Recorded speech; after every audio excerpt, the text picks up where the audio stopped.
Well, welcome to Saturday. We had a wonderful showing of races yesterday, Mm-hmm. Keith. How did your picks? I feel like your picks kind of fared out decently well, but we also had some nice runners as well. Yeah, we were okay. We were around it and got our what we thought was going to be a value play. You Hmm. had the horse. I think Mackenzie had the horse. Morning Thoughts for Ferrier off the claim was able to get to the front and dictate it. Unfortunately, we only got six and some change, 680 for that one. A buyer of 79. I thought one of the more impressive performances was by Brilliant Ice for Crystal Park Stables yesterday. Jock took the initiative early, was able to kind of throttle things down a little bit, and then kicked away impressively the last 3/16 of a mile. 89 buyer there for Interesting. Brilliant Ice. That was a good performance. I like Magic in the Park. We talked about that one for Tim Keefe. If ever there was a filly that needed blinkers, she'd be locked and loaded if they took, if she took to them, she did. She In was sitting addi- there. Forrest Boyce was well in hand the Well, whole way and just kicked that's away. it. In addition, she was pushed a bit more forwardly in the field, which I thought was a huge factor for it Yeah. as well. So let's take a look at what we've got going on at the track right now. The track is fast and the turf is firm, Keith. We have a nice summer day coming up. Yeah, it's a beautiful day. A little sultry out there, but we'll take it. And the whole team effort again yesterday and today, dealing with the elements. I know Delaware unfortunately had to cancel up there today. So anybody that might be looking at that card, welcome to Laurel Park. We hope you partake from the wagering standpoint on this great card. And I do like the flow of the races today. I'm looking forward to this Saturday afternoon card. Let's dive it right into it then. Let's go into this first leg of this early pick 5 and this maiden claiming 20,000 for the 3 to 5 year olds. A mile on the turf here. Scratching the 10 Love in May, scratching the 11 Northern Cardinal. Keith, you have the number 2 on top, Oxford Union. Let's take a look at that effort from Shug McGahee, Forest Boys. They teamed up for a win yesterday on the turf. Yeah, very good ride again. Inside out trip, got it done at a square price. Oxford Union going to go third off the break today, which is a good stat the last 5 years with these maidens on the turf. Shug's 29% positive ROI. Top of the stretch here, a little trouble. Had to steady ever so slightly at the quarter pole. Not going to work outward. I just think this is a little less than enthusiastic from the standpoint of the rider's effort the last 3/16 of a mile here. Giving some effort is the animal, and I'm going to just leave it at that. I think this horse is going to come back and fire. Top figure last time, 66, progresses off of that off the drop here. This is a good mare, fair point, 5 for 21 for Store Janney. Grade 3 stakes winner, real nice mare, trying to get a winner here in the family. Then the number 4 underneath, you go with Graft for Sarah Nagel. Horacio Caramanos gets the call. This is one just coming, essentially second off of the layoff here. Yeah, protected in that Long Branch Lou race. That was a Nolan Ramsey runner. Went very quick early. Part of that flow of 22 and 4 took enough out of it. I think looking here could be forward to the front or right just off of it. Major player Sarah Nagel with a couple live runners this afternoon. The 5, Bantor. How about Elizabeth McHugh's runner yesterday? Real big effort. Back today with Bantor. Ran huge at, over 100 to 1, I believe, last time out. But I had a note on this horse and even talked to Bill about it before the race. There's a horse you might have wanted thrown in. Bantor had some family there to the turf. This one, major improvement, I think, can kick on here at the mile distance. Right, no, just a touch over 101 to 1 there for your top selections. They're wrapping things up with number 7, Fuego Mas Brillante. Mark Schumann, that barn is starting to heat up a bit as well. Yeah, we got a little stat for that one, yes. No good, 2 back, got the Delaware, big effort there. Has to improve just a little bit more, though, I think, if it's going to take down that top selection in Oxford Union. Forrest Boyce here, I know she was thinking about it, maybe going to be up at Delaware today. Here now to ride this one in the opener for show. There we go. Let's talk about race number 2. Starts the early pick 4 here in a claiming 12-5, which have never won 3 for the 3-year-olds and up girls. Going 3/4 of a mile on the dirt. You go with the number 5, Remember Me. And upon second look on this horse, I completely understand why for Jerry Robb Xavier present with the blinkers on. Yeah, it's kind of a close race when you really break everything down, but the blinkers going on.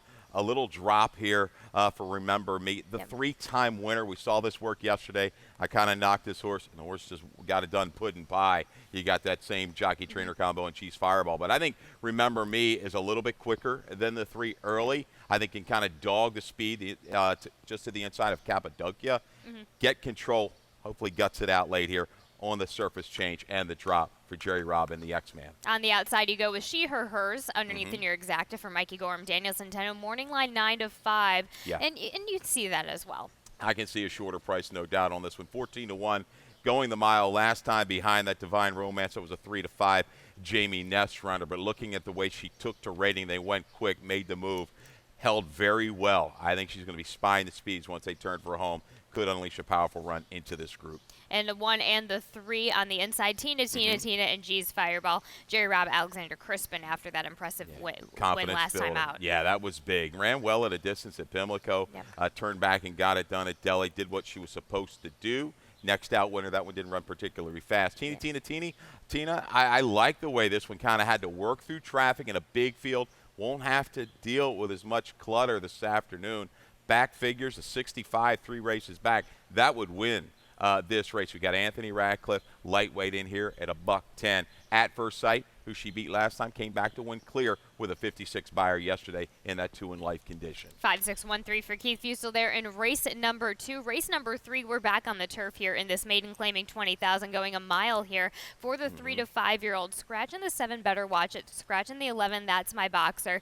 You and I both end up on the number 2, Dominguez, Mark Schumann, Daniel Centeno. We have a look-see at that effort from that effort last time out. Very, very nicely ridden and nicely done. Tough effort. Really had no chance in that turf try at Pimlico. Broke in the air, 4 wide, jumping tracks, packed it in. Okay, this is a good effort. Got positioned down inside around that final turn. Makes a run. Has to steady here in behind rivals. Had run without room. Ducked inside. Kept on, I thought, quite well. Rum Tum Tugger, that second place finisher, was a nest run. Yeah, it was a nest runner. Yep. Ran a 64 prior for 25 against a little bit better field. This works for me. Here's your stat for Schumann. Last 45 days or so, look at this. 3 for 10, 30%, 7 for 10 in the money. ROI, 306, I believe it was. 307, technically, if you're rounding up. I don't know if I wanted to go there, but that works. But anyhow, all 3 of those wins have been on the turf. 2 of those Crone for Hackerman here. So right back with Dominguez. I think you can get it done at an okay price in race 3. You talk about your number 8 and your exacta. Longworth for Katie Voss gets J-Ron Barbosa. Trying to find that trip on the off track, essentially, right? Yeah, I mean, this one, 14 tries. Still a maiden, a second and a third. You're looking at it. You can just kind of glaze over this horse. Hasn't taken a whole lot of play the last 2. But I think this field is going to work for Longworth. In tight, 2 races back with a stumble. 3 deep early, caught in between, a little churn on. I think one more step up. You look at the back numbers up to the mid to higher 60s. Yeah, Longworth just going to have to save a little bit of ground through the backstretch around that final turn, and I think his run will work here. The 10 States United is going to take a lot of play. Blinkers on, Lasix on, off the claim, but a drop. Concerns me from that outer post. I will use that horse in the exactas. I'm going to be a short price here for Farrier. Another blinkers on for Hank's Divining and Rod underneath as you wrap up your picks at 2, 8, 10, 3. The 3's possible speed. Interesting there, right. The blinkers going on out of the 7/8 race, second off of a break. There is turf, kin to a 2-time turf winner. I think this one goes and tries to set sail here for Walters. There we have it for Keith Fusel there in race number 3. Race number 4 starts your middle pick 4, Keith. Yeah. This is, what I appreciate is that I'm stuck with the Rainbow Pick 6, but I like the fact that you kind of take a look at the whole card and say, hey, what's the best advantage as far as, a vertical ticket goes? We try to adjust, and keep it reasonable. Race 4, proper attire, going to be very, very short. Now, a couple scratches, the 6. Raise your game, a later scratch in the 7. Feiners Fillets. I'll go 1-5. Net Eubanks. That barn is cooking right now. Race 5, 3, 5, and 6. 2-year-olds. Blinkers going on. Sunflower State. I like that move. Up in Flames. Should be a very short price in there as to speed. Race 6, 4, 7, and 8. Cakes Arrow. Yeah, first off, it almost looks too good, but I'm also going to throw in the 7-Star Lifter and the 8 Captain Dusty.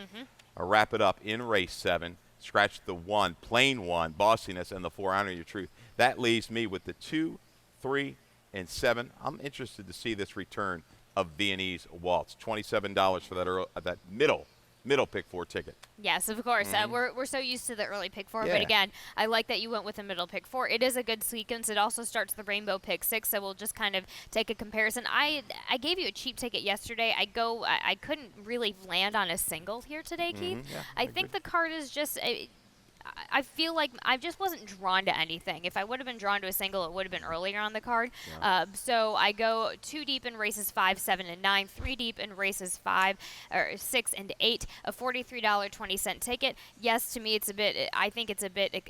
I'm not gonna lie. It's a bit expensive. I think for what this card holds. If you can split it with a friend, fine. Or if you find a horse that you really kind of hone in on in single, that's where I would take the approach on this one. So tricky. It was a tricky rainbow pick 6 for me, Keith. So let's dive into the beginning of this first leg, and this claiming 7,500 for the girls, 3 and up, which have not won since January. 3/4 of a mile on the dirt, scratching the 6, scratching the 7. Keith, you go with the number 1 as well as I do. Proper attire for Jerry Robin and Xavier Perez. Yeah. Stat for this one? Yes. I believe. Yeah. And this one, you're looking at your pick 6 ticket. Maybe if you want to try to keep it, even super affordable. Right. Maybe single. She looks to me like an all or nothing type. That's what on this scared me. drop. Yeah. That's what scared me with her on the ticket. Yeah. Last 3 years on the dirt, Rausman deadly with this move though. 19 for 58, 33%, 38 of 58 in the money with an ROI of 282 with this kind of drop. Yeah, proper attire. There's a recent scratch, I believe, at Delaware. Comes in here today. Hasn't been seen since March. A little bit of that early lick is gone. I mean, she used to be real quick early. I don't know what's quite happened, but against this group, maybe prepare for takeoff is the only other one that could outrun her to the front. I think it's all systems go for the inside. Proper tire tries to make the front and keep on going. I think the 5 hot looking Royal is a use. That one you have in the mix, right? Cal? Yes. If we could get back to our picks, that would be great, Josh. Thanks. But yes, Hot Looking Royal, I have in my exacta as well as you do, Keith. We basically, you go 1, 5, 2, 3. I go 1, 5, 3, 2. I like the move back to the sprint here. This horse really likes Laurel Park. Yes, was beaten 2 back at Pimlico, but was against the grain of the racetrack that day. So 3rd off of a break. This has been a really high percentage move, profitable move for this barn. And this barn, as we talked about, is really hitting on all cylinders. 1, 5, 2, 3. Prepare for takeoff. Improved form of late. Took advantage. A couple race back at Pimlico. Got to the front. I think can still prompt if need be. And if the one misses the break, she could be going on that front end. There we go. 1, 5, 2, 3. Keith Fustel, race at number 4. Let's go to the start of the late pick 5 in race number 5 here in this maiden claiming 30,000 for these 2-year-olds going 5 furlongs on the dirt. Not 6, not 7, 5. 5. Scratching the 7, scratching the 8. You go with the number 5 up in flames. This is for blinkers on. John Salzman Jr., Johan Rosado again. Yeah, blinkers going. A very good debut. Had to rush up, stayed well. Unfortunately, ran into faster gator. That was a really well-meant first-time starter for Farrier last time out. Was in the heat of the battle betwixt and between early and a shift out with a chase that a little fade. Experience helps. It could be the speed. If he pops to the front, it could be all she wrote here for Up in Flames. But don't forget about the other runner here for Salzman, Sunflower State. Robin and I discussing this one. Certainly looked like a horse that needed blinkers. Finished up well to a next out winner, one up at Charlestown, maiden special weight. Didn't really like the kickback, it looked like, in the first 16th of a mile. Lost interest, dropped back. But once this one got to the outside, finished quite well, where the speeds kind of just controlled it up front. I think we're going to see a major improvement from Sunflower State, the 3-horse Ecliptical Zip. Interesting here, Stallion, 1 for 28 with the first. This one is kin to 2 debut winners. A very fast horse, and Please Flatter Me. Popped a 72 in debut and winning. This one is interesting here for Kerry Holbein, your other horse out there. Another hope. Look at those gaudy stats down below here for Gina Robb. Another hope. Could be good to go with Traylon Albert right out of the box. 3 starters here. Only one has hit the board, but those stats scare me. The Robb, anything with Robb involved early with the 2-year-olds. I went against a Robb horse earlier, and it bit me. So I'm not gonna. I don't want to suffer again. And if I do suffer, I'll be happy to suffer with this decision. But that's fine. Yeah. No. I think even though, as you mentioned, none of these horses have hit the board first out who have been running. Very interesting and a bit of a tricky race here. It is. Yeah. It is. I mean, if there's a little hiccup with the 5. Anybody's ball game. We could talk about all of them, but we're going to stay right there. 5, 6, 3, 9 in race 5. We will be right back after this commercial break to talk about the rest of Saturday's card.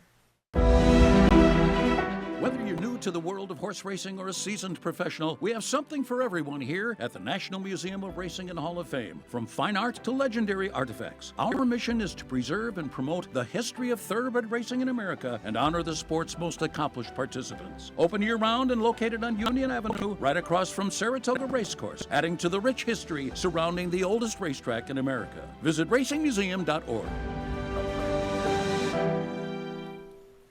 Welcome back as we kick back on to the late pick 4 in our jackpot super high 5 here in this maiden, claiming 45,000. A mile on the turf for these 3 to 5 year olds. Scratching the 2, Burrows K. Keith, you have the number 8 on top. Captain Dusty. This is it for Sarah Nagel. Horacio Caramanos gets the call. Could have used this one as a video spotlight. We're going to have the 4 cakes in a minute. But let's talk about Captain Dusty. A good debut, 7.5 to 2 turns at Gulfstream. I thought ran very well. A couple horses came out of it. I think 3 of them came out to win next time out. And steps up into the maiden special weight ranks here at Laurel. 2-1 favorite, decent sized field. Got a little trouble out of the gate, a little bounce around, a little squeeze. Then got good Poe. Unfortunately, a little stall at the top of the stretch cost this guy. Once he got it back going, the last eighth of a mile, he really finished up well and continued well through the gallop out. I think this is going to work right back with some speed. Zig definitely going to go, this 3-horse with the blinkers going on, and maybe even Cake Sarah. So I'm going to go Captain Dusty Star Lifter. It's going to be a little bit better prices. Cake Sarah, let's go to the video. Looks almost too good here for Brittany Russell. First off the claim, blinkers on, first time gelding, runs a really big race down here in February on the front end, battling every step of the way, only to lose by a nostril to Pork Rolls. That's a horse that's come back and ran well. Okay on the softer turf at Pimmy, then just got beat here in an allowance, 71-79, the last couple buyer figures for that one. Cake Sarah could just go ahead and shadow Sig and go on with it. Will be an ultra short price, hence I go 8 or 7. I like the improvement for Star Lifter here. Third off the break, second Lasix for Schoenthal. Making strides, turning back a furlong doesn't really bother me too much. I think that might even enhance the kick for Star Lifter. There we go. 8-7-4-9 for Keith Fusel there in race number 6. Race number 7 is an allowance going 1 mile and 16th on the dirt for the girls, 3 and up. Very, very fun race coming up here. Scratching the coupled entry 1, Bossiness. Scratching the 4, Honor the Truth. You and I both go with the number 3 on top. Ginger Girl, Joanne Schenkel, Thais Laia Pustina. Let's take a look exactly why from that effort just last time out in that win. Yeah, this horse ran big. Just a little bit of trouble early. Got towards front, and it has a steady back right around the 6.5 furlong ball. Horses kind of going up to the outside of her, 2 of them. Tice a little tap of the brake here. We're going to watch this. Really kind of throwing her off kilter right about here, just kind of easing back as a leader. Always laughing, just kind of cruises. She gives up 2-3 lengths there when you really kind of break it all down. And I'm thinking, okay, she's just going to lose her rhythm, not be able to regroup. But she does. Thais obviously gets along with this filly very, very well. She's just a different kind of horse right now. These are horses that have been competitive in 2 other than company. She's going to drop inside, shoot on through, and get the job done, winning, going away by 1 length and 3/4. So I like the form that she holds. She's going to be close today with a scratch of Bossiness for Ness, part of that entry I thought would go right to the front. I think Ginger Girl with that break, she could probably try to take the initiative along with Rousey Express. But holding form, she'll be tough right back. Viennese Walks, we're going to talk about this one a little bit, was entered for the turf the other day, outer post scratches, ends up here inside. Man, you got to love that. Yeah. Okay, I don't think we're going to get 15-1 with a couple of these scratches. Right. She was showing a little bit of promise into that break. Back in November, good effort between 2 next out winners. Freshened up, time to mature. Lasix going on, a couple 3/4 works, meaning business. The family is there. There's serious talent. This is a half to cord maker. Don't be surprised if she jumps up and runs big here in her return. Getting exactly the distance that she wants here. 3-7-2-1A for Keith Fusel here in race number 7. Race number 8 is back on the turf, going 1 mile and 16th for the 3-year-olds and up. In this allowance, restricted allowance, I do believe, race number scratches in the 6 and the 11. Keith, you go with the number 9 on the outside. God is love here in the barn of Gina Perry. Gina Vello gets the call. Out of that same race, June the 9th with Blame the Tux. And Avello got this one into okay position early. Caught in between into the far turn, had to wait just a bit. you know, and almost for about a 16th of a mile. Once he got this guy outside, he leveled off, finished up well, good back numbers over this turf course. And I think he's got enough positional speed to get in position. This jockey-trainer combo has been going great guns of late, positive ROI. I think God Is Love can get in within range by the 3/8 pole. Going to have to be there because Blame the Tux could be the lone speed in here. Blame the Tux going to the front here with Kevin Lundy. 11 post down to the inside today. Yep. Made a move into a very brisk pace just to give way grudgingly in that race. I think this one's going to be tough right back on the front. But let's take a look at a video. Your top selection, a horse I'm definitely going to use, and that's Goodbye Note for Hamilton Smith. Sprint to route, been a good run here for this train. He's trying to pick things up a little bit, but Goodbye Note got in a little bit of a tough position here, right here in the red cap, got stalled just to about the quarter pole, then works outward for this final 3/16 of a mile. I like the run that this guy brings behind Barzini. Man, that Trombi horse was tied on that day. Posted 77 buyer. Now, Goodbye Note has gone long previously on the turf. That was without Lasix and ran against the right kind. Inchon, Star Lifter, yes, still made. But I tell you what, stretching out here to the mile and the 16th, I don't think it's going to be a real problem. And off the sprint should be close. Right. 9-4-1-8. You also go with, you mentioned Blame the Tux. Wrapping things up, Sneaking Suspicion, Susan Cooney, Daniel Centeno. Done nothing wrong. Steady progression. Again, I think might have to run a little bit better than last to win it, but knocks on the door, part of the exacta try in Super today. And race number 9 is our finale here on Saturday in this maiden claiming 12.5, going a mile and 16th on the dirt for these 3 to 5-year-olds. You and I go with essentially the same way of going. 1-3-4-2. You start with Under the Overpass on the inside here for Jonathan Maldonado and Johan Rosado. I do. Forceful's going to be about, even I think he's got it right. Could be even a little bit lower when it's all said and done. The big plunge here that she hits with at a tremendous percentage. I got to try to beat Forceful today. He's a little lackluster the last couple on the turf. Maybe the dirt wakes him up. He's got some dirt in that family, no doubt. But Under the Overpass, yes, 0 for 12, but 10 for 12 in the money. Got kind of bottled up a little bit in between horses last time out behind the pace after an awkward beginning. First off the claim here for Maldonado, last couple years on the dirt, he's 4 for 23, 17%, but an ROI of 418. Let's go to the front. Let's be aggressive, outrun Minimo, and take this field coast to coast to end it. And with 1-3-4-2, that Keith Fusel lays it out for you here in the last. Let's dive into that a little bit more. Let's talk about your value play that you start off with today. Race number 2 on the number 5, 6-1 for Remember Me, Gina Robb and Xavier Perez. Yeah, John Robb, I'm going to take the higher price Robb. Blinkers, sorry. later breaking blinkers, weren't on that first cut of PPs, but I think she's quick enough to kind of shadow Cappadocia, maybe even outrun her into the turn, open up some daylight top of the stretch. Got to look in the rearview mirror. Let's hope she can hold on late with the X-Man on the drop. The 2, Remember Me, 6-1 morning line. Best bet is going to be just right in the next race, race number 3 on the number 2, 9-2 for Dominguez here. Yeah, best bet. We're going to get a little value within that best bet, I believe, because I think the 10 is going to be the favorite off the claim and the drop here for Fair States United. But Dominguez, much cleaner trip, even though I had a little trouble in mid-stretch. That was a horror trip on turf debut at Pimlico. Positional speed with Centeno, Hungry Rider, sits a stalking pounds kind of trip today. Why not? Wanted to touch on something. I was, going over the calendar that we have through this year, and we have a stakes on Sunday. So I love just kind of the way Summer Sunday Stakes, of course. So just wanted to remind you all that does start not next weekend, or it does start next weekend, yes. So we have the Prince George, the Ben's Cat, and the Jamila next weekend. Following that, on the 21st, we have the Miss Disco and the Big Dreyfus. And, of course, to wrap things up here for the month of July, the Frank J. DeFrancis Memorial Dash, the Deputed Testimony, the Alma North, and the Concern. But shaking it up here. Sunday Stakes, I love it. All attention is going to be focused on those Sundays. The next 3 Sundays, be here. If not, be there on the computer watching on the TV through Simulan and open up that first bet account and let it roll. So looking forward to that. Yeah, 9 stakes, close to $1 million in purses. There we go. We are going to go over to Dave Rodman for some more changes and scratches here. Thank you so much for joining us here today on Today at the Races. All right, good luck.